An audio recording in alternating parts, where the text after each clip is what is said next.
Vincent Bois, analyste technique pour IG. Bonjour Vincent. Bonjour. Content de vous retrouver. On a un Bitcoin qui repasse légèrement aujourd'hui sous les 26 000 $, 25 808 $ à l'instant. Oui, en effet, un retour en arrière tout à fait compréhensible qui reste tout de même modéré par rapport à d'autres altcoins, donc d'autres crypto-monnaies qui ont baissé de près de ou plus de 20% durant le week-end. Donc pour Bitcoin et Ether, pour le moment, c'est plutôt raisonnable. C'est un retour en arrière, une attente de la part des investisseurs. Au niveau technique, sur le Bitcoin, on est revenu sur l'objectif des 25 000, 25 200 $ qui tient pour le moment la tendance. On est plutôt tout de même toujours sur un risque de correction qui pourrait également venir des risques sur les marchés traditionnels avec, comme vous le disiez, beaucoup de rendez-vous cette semaine et pourrait nous amener justement à finalement cette cassure des 25 200 pour aller chercher les 22 500.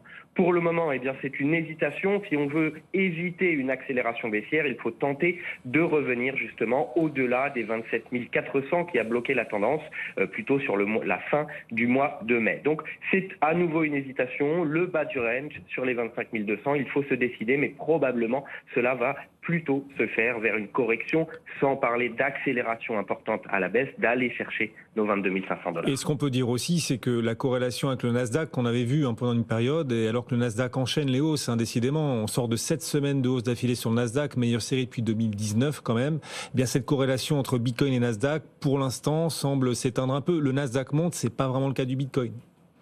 Oui, à court terme. Après, c'est vrai qu'une corrélation au jour le jour, c'est difficile. Si on regarde depuis début 2023, c'est un peu le même mouvement. Mais c'est vrai que dernièrement, c'est le Nasdaq, voire quelques valeurs qui profitent justement de cette hausse, ce qui est également un risque pour la tendance à moyen terme. Mais actuellement, on est plutôt justement sur une désolidarisation à très court terme sur le Bitcoin par rapport au Nasdaq. Après un début d'année, effectivement, où les deux progressaient de conserve. Effectivement, aussi bien le Nasdaq que le Bitcoin en début d'année. Puis là, on a, c'est vrai, un plafond sur le Bitcoin et voire une baisse à nouveau un petit peu.